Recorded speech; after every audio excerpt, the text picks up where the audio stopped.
Hello and welcome to lesson 57 of this B1 course with Perfectly Spoken.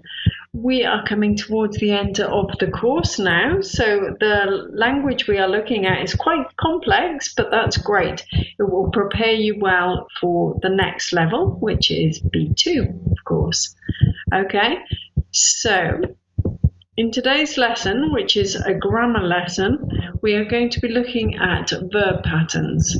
Some of these verb patterns you will be familiar with, but we're going to notice them and practice with them.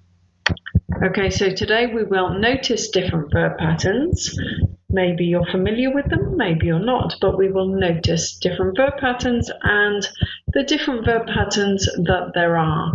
For example, we can have the verb plus a verb and ing, or the verb plus the infinitive.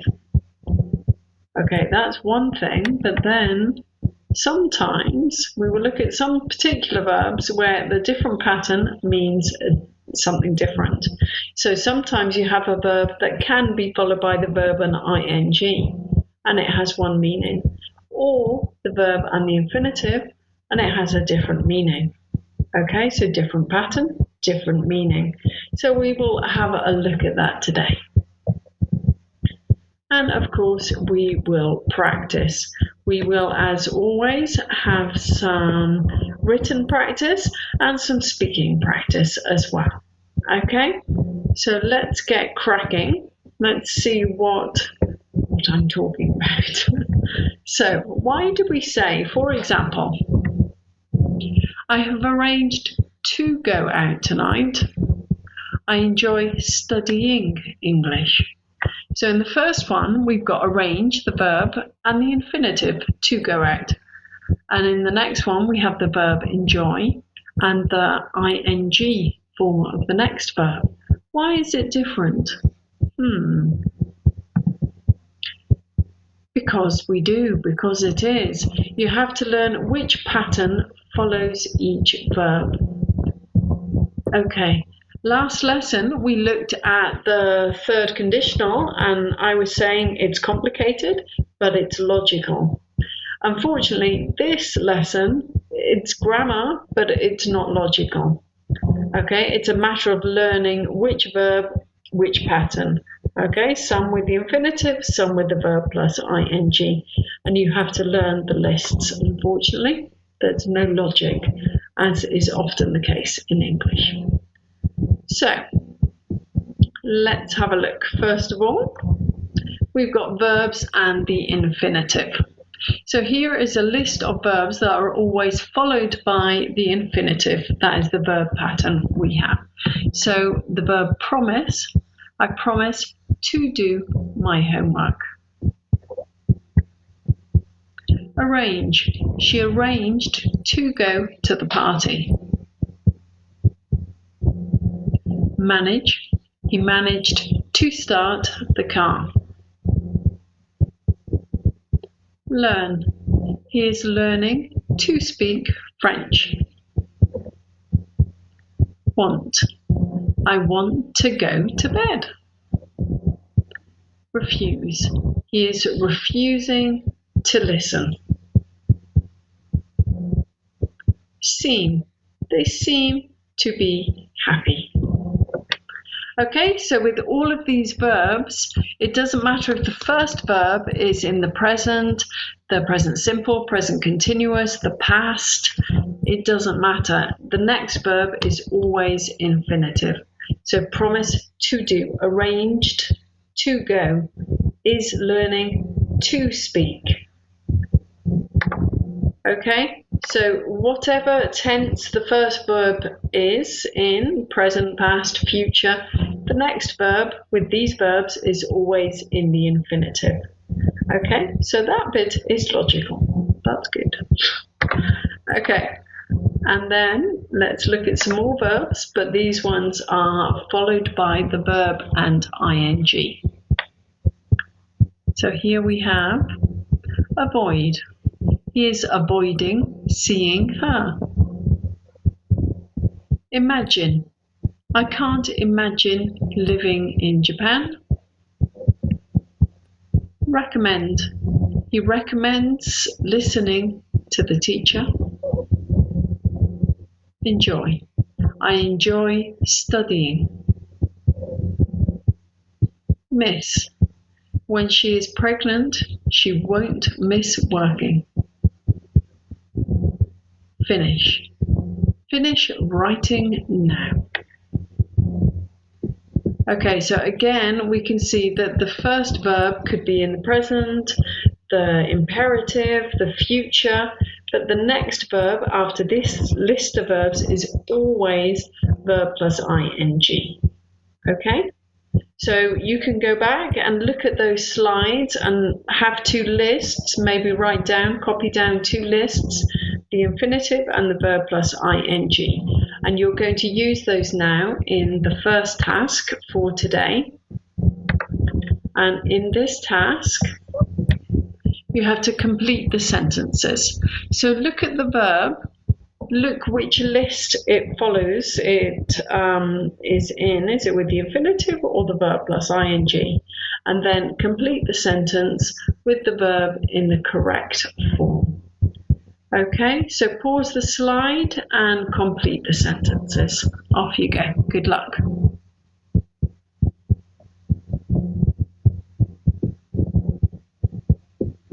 Okay, welcome back. How did that go? It was fairly straightforward, I'm sure. Once you've got your two lists, no problem, we hope. Let's have a look at the answers together. So here are the answers. Number 1, she promises to tidy her room. Number 2, I can't imagine being bilingual. Number 3, everybody recommends visiting the Taj Mahal. Number 4, the children refuse to listen to us. Number 5, she manages to have a full-time job and 3 children. Phew. Okay, how did you get on? I'm sure you did very well. I'm sure you did. And it's quite straightforward. Once you've got your lists, you just have to learn those lists. There's nothing more you can do. Okay, so those are some verbs, but it's never that simple, unfortunately. You have to be careful. Some verbs can be followed by the infinitive or the verb plus ing, but the meaning changes. Okay, so you need to be careful. So here are some of these verbs that can change if they're followed by the infinitive or ing, and let's look at the difference. So the first verb we have is regret. I regret not studying medicine at university. Okay, so regret with the verb plus ing, we're talking about the past. I regret to tell you your flight this afternoon has been delayed. This is something present or future. Okay, when it's regret with the infinitive. And the next one we have, forget. I will never forget going on holiday with my family. Okay, and this is past, and this makes me think of lesson 58. I hope that you can join me for lesson 58 because I will be talking about holidays with my family in the past. Holidays that I will never forget going on. Okay, and then don't forget to turn out the light. So forget with the infinitive, and this is present or future. Okay, the next one we have is stop. Stop making such a noise. And this means to stop an activity. She stopped the car to eat something. This is to stop an activity for a reason, okay? And we're giving the reason, and that's with the infinitive. But sometimes there is little difference in meaning. For example, with start, she has started studying Arabic. she started to study Arabic. The only difference I can see there is if you start studying Arabic, it's implying it's continuing. If you start to study Arabic, maybe you started and you stopped, but maybe not. So don't worry too much about the difference there. Okay, and another one that is very similar is try. He is a good student and he always tries to listen. So we've got try in the infinitive, and this is used when something is difficult to do. Maybe there's a lot of noise or somebody is always getting his attention. So he's a good student and he always tries to listen, but it's difficult. She wanted a new hobby and she is trying dancing. So try with the verb plus ing is used when experimenting with something new. Okay? But again, the difference is very, very small, and so don't worry about it. It's good that you're aware of it, but don't worry about it. It's not going to make a difference in your ability to communicate with people. Okay, and another one that is very similar is like. I like swimming. I enjoy swimming. I like to go to the dentist every year. I think it's a good idea. Okay, I don't say I like going to the dentist every year. Oh, it's fun. It's great having my teeth seen to. Okay, but I think it's a good idea. Okay, so with all of these verbs, I'd like you to complete these sentences in task 2, similar to task 1. I'd like you to look at the verb beforehand, think about the meaning that is implied, and decide whether ing or the infinitive form of the verb is needed. Okay, so pause the recording and complete these sentences. Good luck.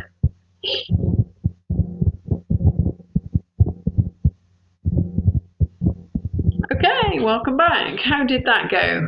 I hope that you can see the difference, the very small difference often between the infinitive and the ing in these verbs.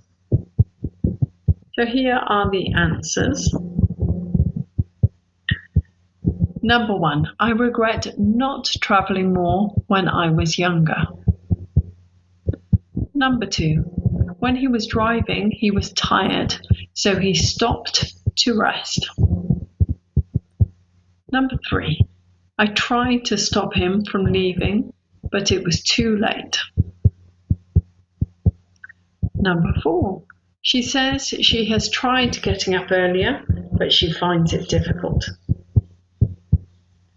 Number 5, my mum told me she likes dancing. Okay, how did that go? I'm sure you did very well. And like I said before, don't worry too much about getting when you can have one or the other. There's a little difference in meaning and it might be a bit confusing, but it's not a big problem. There are more important things to worry about. Okay, but still, very important to be aware of it. Okay, let's move on. So this is task 3. I'd like you to complete these sentences so they're true for you. Okay, I'm going to give you an example for me, first of all, and then I'd like you to pause the recording and I'd like you to complete the sentences for you. Practice talking, practice writing, whatever you practice you feel that you need the most. Okay, so the first one for me, I regret not traveling more when I was younger. I regret not traveling more. Okay, the next one, I will never forget going on holiday with my family when I was younger. And like I said before, this will be a next lesson. Next lesson, we're going to have storytelling, and I will tell you about my holidays when I was younger, which I will never forget going on. And the next one, soon I hope to stop eating so much cake. I'm really enjoying cake at the moment, and it's nearly Christmas, so it's not the best time. But in the new year, I hope to stop eating so much cake. And the last one, recently I tried windsurfing, but it was really difficult, so I'm not going to do it again. But I tried windsurfing. Okay, so what about you? Complete these sentences so they are true for you.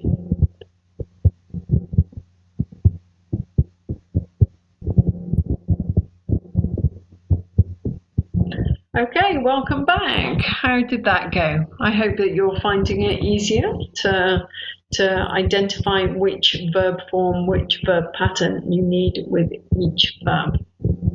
Okay, like I said before, it's not logical, unfortunately, so good luck.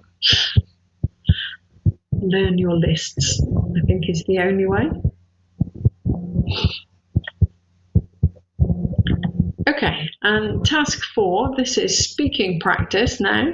So as always, I'd like you to speak with a colleague if you have somebody studying with you, or if you're on your own, you can talk to your cat or to the wall, or if you want to, you can write the answers down, and you can, but ultimately I'd like you to practice speaking. So here we go. Have you made a promise recently? What and to whom?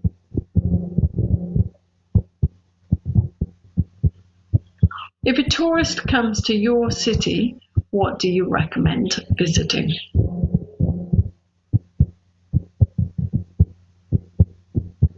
What have you arranged to do next weekend?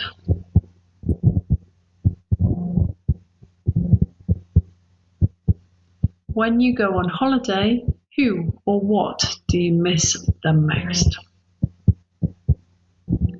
Okay, so pause the recording and ask and answer these questions on your own or with a friend, with a colleague, and practice your speaking in English. Okay, and the more you use these patterns, the easier it will be. It'll be instinctive to know whether you need the infinitive or the ing. Okay, good luck with those. Okay.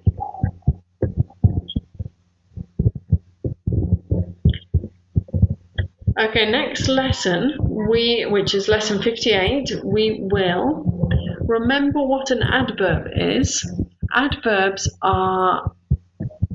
they're very, very useful words in English, and we all know what a verb is, what a noun is, what an adjective is. Adverbs they're used for so many different things, and they are so useful. And so we are going to remember what they are, and we're going to learn more interesting adverbs to help us sound more natural. Okay, you can tell a story, and that's okay. You can tell a story and bring it to life with lots of different adverbs in it. And that's what we're going to look at in more detail in lesson 58. Okay, and we're going to practice using these adverbs and telling stories. I'm going to be telling you a story about a holiday to France that I had with my family when I was about 6 years old. So I hope that you can join me to find out more about that, something that I will never forget experiencing. It's very exciting then.